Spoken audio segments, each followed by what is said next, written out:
Cinema മേഖലയിലെ ലഹരി ഇടപാടുകൾ, അതിൽ സാധാരണക്കാരെ മാത്രം കഴുത്തിന് പിടിക്കുന്നു, വലിയ സ്രാവുകളെ വെറുതെ വിടുന്നു എന്നതാണ്. ജിജീഷ് വീണ്ടും ചേരുന്നുണ്ട്. ജിജീഷ്, ഇത് കുറേ നാളായി നേരത്തെ നമ്മൾ പറഞ്ഞതുപോലെ സജീവമായി നിൽക്കുന്ന ഒരു കാര്യമാണ്. പക്ഷേ ഒരെത്തും പിടിയും കിട്ടാത്ത വിധം ഒളിപ്പിക്കപ്പെടുന്നു, അല്ലേ? നമ്മൾ പ്രേക്ഷകർ ചോദിക്കുന്നുണ്ട്, ഈ മട്ടാഞ്ചേരി മാഫിയയെ തൊടാൻ പോലും സർക്കാർ തയ്യാറാകുന്നില്ല, പോലീസ് ഉദ്യോഗസ്ഥർ പോലും തയ്യാറാകുന്നില്ല.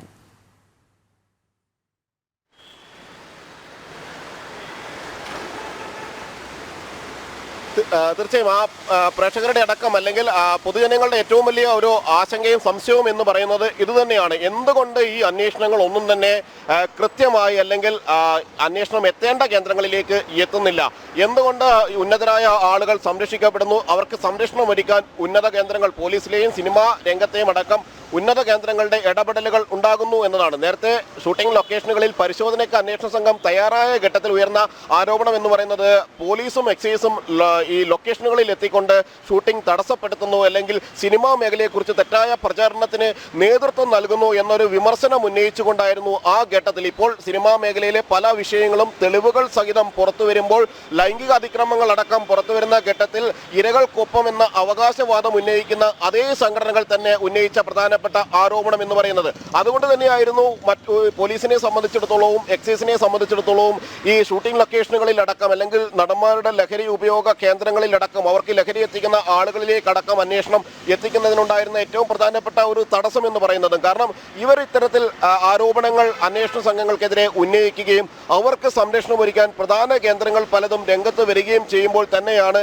ഈ അന്വേഷണങ്ങളെല്ലാം തന്നെ നിലച്ചുപോയത്. അവിടെയാണ് സിനിമയിലെ ഏതാനും ആളുകൾ മാത്രം, അതായത് സിനിമാ മേഖലയിലെ ജൂനിയർ ആർട്ടിസ്റ്റുകൾ മാത്രം അടങ്ങുന്ന ഏതാനും പേരായിരുന്നു പിടിയിലായിരുന്നത്. ആ കേസുകൾ പലതും ഇത്തരത്തിൽ ലൊക്കേഷനുകളിൽ നടന്ന പരിശോധനകളുടെ ഭാഗമായി ആ അന്വേഷണത്തിൽ കണ്ടെത്തിയതായിരുന്നില്ല. മറിച്ച് വിവിധ സ്ഥലങ്ങളിൽ പോലീസ് മറ്റ് അന്വേഷണ എക്സൈസും അടക്കം നടത്തിയ പരിശോധനകളിലായിരുന്നു അവർ പിടിയിലായിരുന്നത്. അവരെല്ലാവരും തന്നെ നൽകിയ ഒരു മൊഴി എന്ന് പറയുന്നത്, തങ്ങൾ പലരും കരിയർമാരാണ്, തങ്ങൾ പലരും ഇവർക്ക് ലഹരി വസ്തുക്കൾ എത്തിക്കുന്ന ആളുകളാണ്, ബൈക്കിലടക്കം ഈ ലൊക്കേഷനുകളിലേക്ക് തങ്ങൾ പോകാറുണ്ട്, ഇവരെ കാണാനുള്ള സന്ദർശകരെന്ന അല്ലെങ്കിൽ ആരാധകരെന്ന വ്യാജേനയെല്ലാമാണ് അവിടെ എത്താറുള്ളത്, അങ്ങനെ ലഹരി വസ്തുക്കൾ കൈമാറുന്ന പതിവുണ്ട്. പല യുവ നടന്മാരിൽ പലരും ഇത്തരത്തിൽ ലഹരിക്ക് അടിമകളാണ് എന്ന കാര്യവും അവർ വെളിപ്പെടുത്തി. എന്നാൽ അത് സംബന്ധിച്ച ആ മൊഴികളുടെ അടിസ്ഥാനത്തിൽ ഒരു അന്വേഷണത്തിലേക്കും പിന്നീട് പോലീസ് പോയില്ല. മാത്രമല്ല, ഇപ്പോൾ പൂർണ്ണമായും തന്നെ അത്തരത്തിലുള്ള പരിശോധനകളെല്ലാം നിലച്ചിരിക്കുകയാണ്. പ്രത്യേകിച്ച് പ്രധാനപ്പെട്ട നടന്മാർക്കെതിരെ ചില ആരോപണങ്ങൾ വീണ്ടും ഉയരുന്നു, താരങ്ങൾക്കെതിരെ ഉയരുന്നു, ലഹരിയുമായി ബന്ധപ്പെട്ട കൃത്യമായ ആരോപണങ്ങൾ ഉയരുന്നു. പിന്നീട് അവർ പരാതിയിൽ മുന്നോട്ട് കൂടുതൽ പോകുന്നില്ല എങ്കിൽ കൂടി കൃത്യമായ ആരോപണങ്ങൾ. ജിജീഷ്, നേരത്തെ ഒരു പ്രമുഖനായ ഒരു നടൻ പറഞ്ഞിട്ടുണ്ടായിരുന്നു, ഈ സിനിമയിൽ ലഹരി ഉപയോഗം കൂടുന്ന ഒരു സാഹചര്യമുണ്ട്, അതുകൊണ്ട് തൻ്റെ മകനെ പോലും സിനിമയിൽ വിടാൻ കഴിയാത്തൊരവസ്ഥയാണെന്ന്. അത് ആ നടൻ പോലും പറഞ്ഞിട്ട് സംഘടനയ്ക്കുള്ളിൽ നിന്ന് പോലും ഒരു അന്വേഷണം ഉണ്ടായില്ല, അത് ഒതുക്കി തീർക്കുകയാണ് ചെയ്തത്. ഇപ്പോൾ ഈ സർക്കാർ തലത്തിൽ വരെ ഈ സംഭവ വികാസങ്ങൾ വന്നിട്ട് പോലും ഒരു അനക്കവുമില്ല. ഇനി അത് അനങ്ങുമെന്ന് തോന്നുന്നുമില്ല, അല്ലേ?